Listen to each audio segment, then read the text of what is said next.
What is Potter still doing at Chelsea? What is Burley still waiting for? Can't he sack Potter? He should sack him now and bring Zidane before he destroys Chelsea for us. We need Zidane now. Potter is for small teams, not Chelsea. We can't watch him collapse Chelsea. Enough is enough. This is ridiculous. Check out the 3 things Potter got wrong as Chelsea failed to break down Fulham despite a £323 million spree.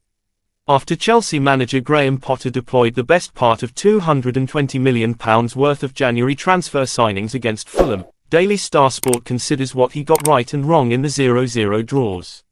Fulham held Chelsea to a hard-fought 0-0 draw to put a dampener on Enzo Fernandez's home debut as the Blues failed to score despite Todd Burley spending £323 million in January. £106 million World Cup winner Fernandez was handed his first team debut by Graham Potter, despite joining the club on transfer deadline day. He almost capped a very promising debut with a rasping 30-yard effort which was a matter of inches away from finding the top corner.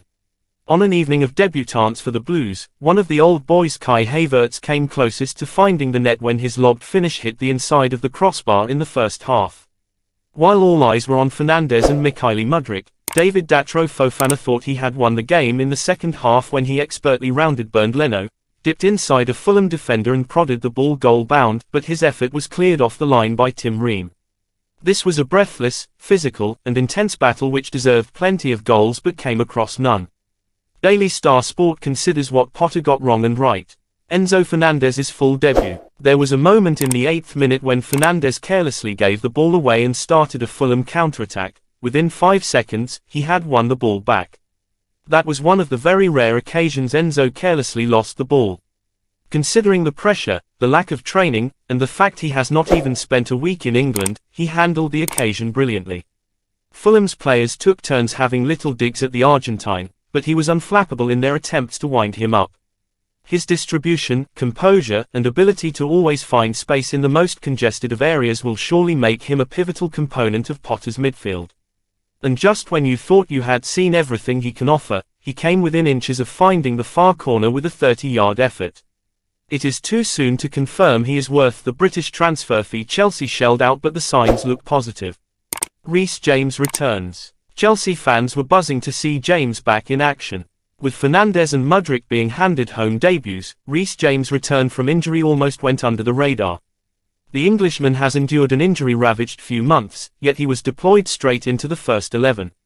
At times, the lack of sharpness was evident, particularly in the first half, when Anthony Robinson drove past him on the outside. However, he did grow into the game and his 60th-minute substitution showed that the Chelsea boss does want to manage his minutes. Mudryk's home debut. Chelsea fans were teased with a brief cameo of the Ukrainian's frightening pace during their 0-0 draws against Liverpool. However, Mudryk took a little while to get himself into the contest.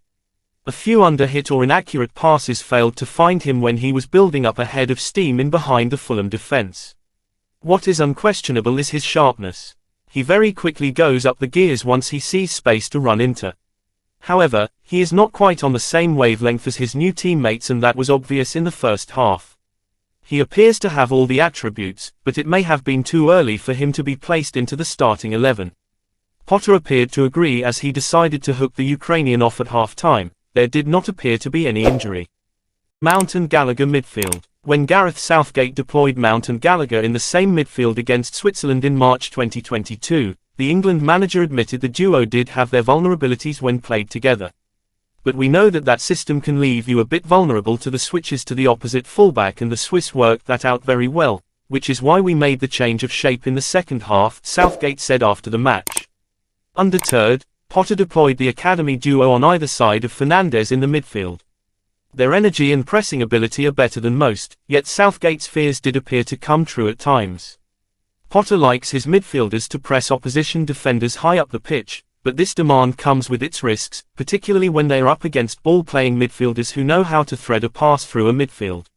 If Potter has ambitions of deploying the pair together with Fernandez regularly, he will have to stress-test the duo on the training ground. My opinion. Chelsea should sack Potter now because he doesn't deserve to be our coach. He is incompetent and a destroyer.